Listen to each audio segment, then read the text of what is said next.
A gente está falando sobre 4 etapas do discipulado continuado, sendo que a primeira etapa é a pescaria, com o pré-evangelismo e o evangelismo. Mas existe também a integração. Existimos para acolher os decididos. Nesta etapa, os pescadores se tornam discipuladores e utilizam o pós-evangelismo 1. E eu uso o verbo no gerúndio, o batizando-os como exemplo. E eu pego essa ideia emprestada do Rick Warren, quando ele pega esse verbo para falar sobre a integração. Cabe aos que chegaram primeiro a integração dos que chegarem depois. Daí a importância de Hebreus capítulo 10, versículo 24 e 25, quando fala a importância de nós congregarmos, para nos estimularmos ao amor e às boas obras. E quem foi salvo por Jesus deve ser acolhido por nós. Pelo batismo, o novo decidido assume publicamente um compromisso com Cristo, seu Salvador, e com a igreja, sua nova família. Quando a gente, como é que eu posso dizer? Quando a gente colhe um determinado fruto para Deus, a gente precisa lembrar que acolher essa pessoa é importante. Porque observe bem, imagine você mesmo já sendo crente, acabou de chegar a uma igreja. Não é legal quando todo mundo te recebe com um sorriso? Você já sabe que no final, lá na frente, vai ter os ensaios dos levitas, vai ter treta, você sabe que vai ter indireta na internet, você sabe que vai ter calote na cantina, você sabe que vai ter alguns aborrecimentos, vai ter gente que vai fazer uma reunião secreta, você sabe que sim, vai ter problemas relacionados a pecado, você sabe, até porque você também vai pecar contra esses irmãos.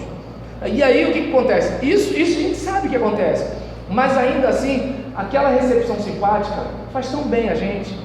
Agora imagine alguém que nunca fez parte de igreja nenhuma, acabou de chegar ali, o bem que vai fazer uma pessoa dessa ser acolhida por você. Então, é importante aquele que chegou primeiro, ele cuidar da integração de quem chegou depois. Infelizmente, a tendência da gente é o quê? É ter a nossa panela. Eu cresci aqui, com o meu fechamento. E aí o cara que chegou agora, ele tenta se aproximar, ele tenta se enturmar. Aí a gente está conversando sobre o assunto, aí ele vai, entra e fala um negócio, parece que ninguém falou e a gente continua conversando. Assim, são algumas coisas. Já viu quando alguém adiciona a gente num grupo de WhatsApp e assim, a gente não conhece ninguém, só conhece a pessoa que adicionou a gente? Todo mundo fala um monte de coisa, você fala, parece que ninguém falou, entende? Então o que acontece? Isso, por exemplo, pra gente, não, vocês são colegas, eu estou falando desse caso. Então, por exemplo, deixa eu ver se eu entendi, vocês além de não responderem da zoa, menino, é isso mesmo? Não é isso não, né? Quase, tá bom. E aí, nesse caso, representante, tem que tomar uma medida em relação a esse rapaz. Tem que dar um jeito nessa turma aí.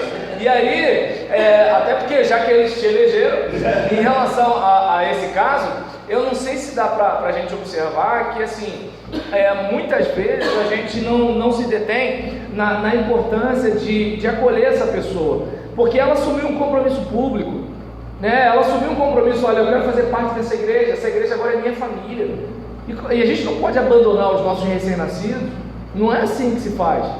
Mas numa instituição onde, em vez de discipulador, nós somos um monte de clientes, a tendência é o quê? Eu quero o meu atendimento, eu não tenho que cuidar de ninguém, o pastor é pago para isso.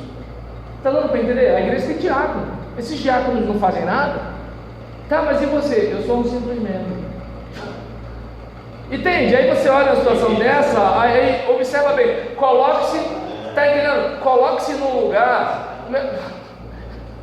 Eu não cheguei a perguntar a ele, no dia quando eu perguntei sobre vocês, e tudo e tal, não cheguei a perguntar a ele qual era a ambição dele, se ele quer ser ministro da palavra ou se ele quer ser ministro da defesa na igreja. Não sei qual é a área dele. Por favor, Leandro Alvarenga. Por exemplo, nós vamos voltar lá atrás, as pessoas estão chegando e vão ser discipuladas, nós estamos aqui aprendendo. elas vão conviver e podem também, durante um bom tempo, ser discipuladas justamente por aquele que fala, cara, do pastor, que a igreja está falando assim, porque é um convívio social. Isso, exatamente. O tempo todo. Eu penso assim, pastor, acho que nós não podemos também generalizar um todo, como assim, por exemplo, o Paulo fazia, o Paulo era enfático. Aí eu uso uma frase que eu vejo falando com os irmãos na igreja. Diz que uma vez, lá em Nárnia, que eu de lá. Em Nárnia acontece tudo. Chegou um irmão e falou assim: que os homens dessa igreja não trabalham, que os homens dessa igreja não fazem. Aí nós acolhemos aquele irmão que começou a caminhar conosco. Eu falei: rapaz, os homens não trabalhavam, você está vendo? Que não é que esteja lá na frente, porque às vezes as pessoas comparam muito com o trabalho da MCM, né? Da MCA, aí vende de lavada. Não compara. Aceita ganho. Agora, a questão, por exemplo, isso tem que partir de cada um. Desse acompanhamento, como eu falei, porque se nós entendemos, fica assim, ó, rapaz, ali está caminhando com fulano é gente boa demais. Mas como diz um amigo meu, fulano é muito gente boa, para trocar um papo, jogar um futebol, algumas coisas não dá. Eu me lembro uma vez nós fomos fazer uma viagem, um congresso lá em Itaúba. Não, só essa pergunta. E a minha preocupação quando a gente estava indo era justamente com os novos convertidos. Porque quando você pega aquela nata, toda a orelha, começa a conversar, eu não posso falar, vai indo, tem determinados assuntos, eu vou falar com ele, não se esqueça que tem A, B e C, que estão chegando para a igreja agora. Então, não tem essa maturidade de entender o que você entende agora, de visualizar alguma coisa sobre a questão, não é bacana. Só que a minha pergunta para o pastor, professor, como lidar com isso? Eu estou fazendo, a ela está fazendo, o mundo está fazendo isso. Só que, como eu falei, essa pessoa não vai conviver somente comigo. De repente, em determinados momentos, ela vai estar mais próxima daqueles que vão passar uma visão contrária do que esse nós estamos ensinando, nós estamos aprendendo, do que nós mesmos. Independente de ser pastor ou pastor, não precisa estar com todo mundo. Mas esse convívio está ali. Um exemplo, só pegando esse gancho, o senhor falou dessa receber e tudo mais. Isso aqui é um exemplo simples.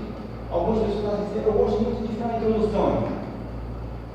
Tem pessoas que acham que a introdução na igreja só quando os irmãos chegam boa noite, não pode entrar. Eu falo para os irmãos: você tem que conduz a pessoa, leva até o dono, mostra lá, chega em cima do último aqui que a gente lá está um casal sentado aqui, deixa o cara sentar aí. E às vezes eu só assim, bom, antes de levantar, o visitante chega e ele nunca vai para o primeiro bom, que ele vai ficar de sentar lá na frente.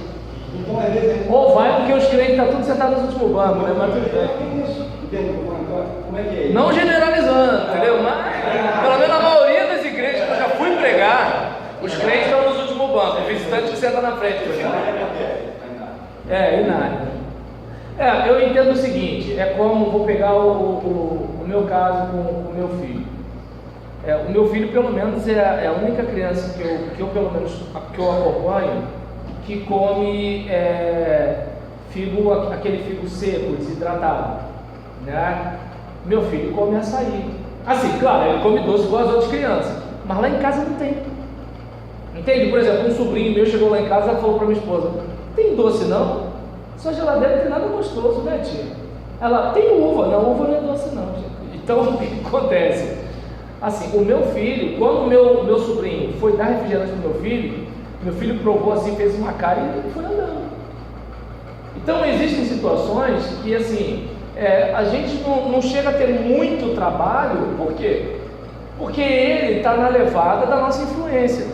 Claro, a gente quando vai à casa de um parente, aí alguém vai dar pirulito, dar não sei o que lá. Então, assim, os parentes fazem esse negócio e a gente não fica naquela radicalidade do tipo: não. Quando vai à igreja, come batata frita, tá entendendo? Come quibe. Então, mas assim, em casa é ovinho mexido, é batatinha doce, tá entendendo? É frango grelhado. Ou seja, ele come o que a gente come. E aí, trazendo para o contexto, né, da pessoa que você adota, o crente cliente não tem a preocupação de adotar. Ele não tem preocupação de dar exemplo. Ele é o primeiro que fala: olha para Jesus. Se você, mas cara, isso está errado, olha para mim não, que tu vai se dar mal, olha para Jesus. Entendeu? Ele não tem aquele compromisso do tipo: eu preciso ser uma boa referência de vida cristã. Então ele é crente cliente, ele está lá para ser atendido, ele tem os direitos dele garantidos no estatuto. Esse cara, Então ele vai influenciar o outro numa situação fortuita. Seu caso não, seu caso é intencional. Você já colocou lá na sua agenda, pelo menos uma vez por semana, você chega perto dessa pessoa. Você colocou na sua agenda, mandar uma mensagem de WhatsApp pelo menos por dia. Não mais de uma, para não ser chato, mas pelo menos uma por dia. Você já tem uma questão de pelo menos, se ele não aparecer no culto de meio de semana, você ligar para ele no dia seguinte para saber o que aconteceu. Se ele não for no culto de domingo, de manhã e de noite, você ligar para ele na segunda para saber o que aconteceu. Você é diferente. Então, quando ele estiver numa crise, numa tentação, quiser fumar, quiser beber, tá entendendo? A mulher com quem ele saía, quiser dar em cima dele de novo, ele sabe que ele vai procurar o Leandro. Cara, eu estou com a dificuldade aqui, porque agora eu não quero mais ser aquele cara. Ele sabe que ele pode contar com você. Você é o pai espiritual dele. Você é o cara que o gerou espiritualmente. Então, é diferente. O problema é que assim, você como discipulador, você não é dono. Então, se ele quiser pegar um caminho, é problema dele. Aí já não é problema seu. É como, digamos, se for assim, gente, como é que seria com Jesus? Jesus teve Judas, pô. Toda vez que eu tento me cobrar como líder, eu lembro o seguinte: não, peraí, Jesus teve um cara que não deu certo, e nem por isso o trabalho de Jesus foi em vão. Então a gente, por exemplo, pega algumas situações. Vou pegar o caso do próprio Deus conversando com Caim. Deus deu maior atenção a Caim, papo reto ali, olho no olho. Caim escutou e fez o quê? Foi matar o irmão. E aí eu volto para Provérbios 21, versículo 2: ao homem seu caminho reto lhe parece. Elias é um homem de Deus, mas Acabe o chama de perturbador de Israel. Então assim, você não tem como se responsabilizar pela decisão do outro, porque o coração, ele tem uma porta que abre por dentro. Agora, isso não é justificativa para você deixar correr solto para o cara se criar. É como, por exemplo, vou pegar o caso do meu filho. Ele não gosta de escovar a parte de cima do dente. O que a gente faz? Na marra. Não tem outra escolha. Não tem outra escolha. Não gosta, mas o que a gente pode fazer? Vai ter cárie? Porque ele tem dente desde os 6 meses, né? Então, assim, ele tem muito dente. Já pensou o garoto antes de 2 anos já ter cárie? Não pode. Entendeu? Então é um tipo de situação que, assim, a minha parte é como, por exemplo, os 10 anos que eu passei na minha igreja, preguei que tinha que pregar. Se chegasse hoje lá, pregaria de novo, mesmo sabendo que eu chatearia um, deixaria um outro pensando isso, um outro. Não me interessa. Por quê? Porque eu não tenho controle sobre o seu comportamento, mas eu tenho sobre o meu. Eu não posso decidir que decisão você vai tomar. Mas agora eu tenho que chegar ao seguinte: quando eu tiver cara a cara com Deus e Ele perguntar, e o Everton? Senhor, o Senhor sabe que eu fiz a minha parte. Ele preferiu escutar. Pensei que tinha terminado. Aí... Não terminar, não pode continuar. Eu preciso, vou dar uma coisa. Eu preciso que você dê um pouquinho mais. Pode deixar. Tá bom? Captei. Não vai 10 horas, nós vamos trocar. Oxi, Jesus. Aí, do jeito que ela fala, até parece que eu termino mais tarde. Aí, nesse caso, em relação a isso, eu não sei se dá para perceber que você faz o que você pode. Tudo aquilo que você tem para fazer, faz conforme as suas forças. Talvez o seu melhor não seja o melhor que algumas pessoas acham que merecem, mas é o seu melhor. Então, e Deus vai fazer o quê? A um ele deu 1 talento, a outro deu 2, né? E assim vai. Então, Deus está vendo se você está enterrando ou se você está multiplicando. Essa é a questão. Não sei se deu para entender que assim, você não tem como chegar, por exemplo, nem cabe você falar assim, Letícia, não anda com a Simone não, tá? Não, tá entendendo? Porque você não é dono da Letícia, você é discipulador. Lembra do que Jesus falou? Quem quiser vir após mim. Ele falou assim, fulano, você tem que vir. Não foi isso. Observa bem. Então, tem gente que entende mal esse negócio de discipulado. Tem gente que acha que ser discipulador é ser dono da pessoa. Em contrapartida, tem gente que acha que discipular é o pastor na classe de catecúmenos durante 3 meses. Entende? E aí o que acontece? Você está dando dicas, você está batendo papo. Só que você tem um tipo de aliança com essa pessoa que ela sabe que é o seguinte: não, peraí, Bruno falou um negócio para mim, mas o que o Leandro pensa disso? E aí vai trocar uma ideia. Então é mais ou menos assim. Talvez o Bruno até tente desencaminhar, porque infelizmente acontece isso no nosso meio. Por exemplo, eu dou uma orientação para o Israel, e aí o Paulo, como não gosta de mim, ele me desconstrói junto ao Israel. Isso acontece. Já viu aquela situação de você não gostar de alguém só porque o teu amigo não gosta, porque o teu amigo falou algumas coisas, e quando você começa a ter amizade, não conta não, viu? E quando você começa a ter amizade com a pessoa, você fala assim: gente, não parece que essa pessoa é aquela. Mas por quê?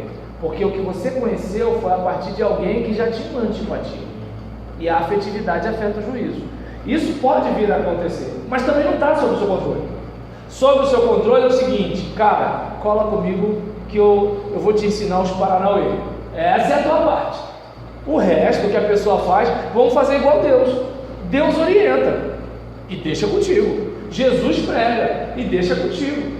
Entende? E cada um vai seguindo sua vida, né? E aí, diante de uma situação dessa, é importante a gente frisar, né, que como é que eu posso dizer? A gente precisa acolher as pessoas que receberam Jesus como nossos irmãos. É meu irmão caçula, eu vou tomar conta dele.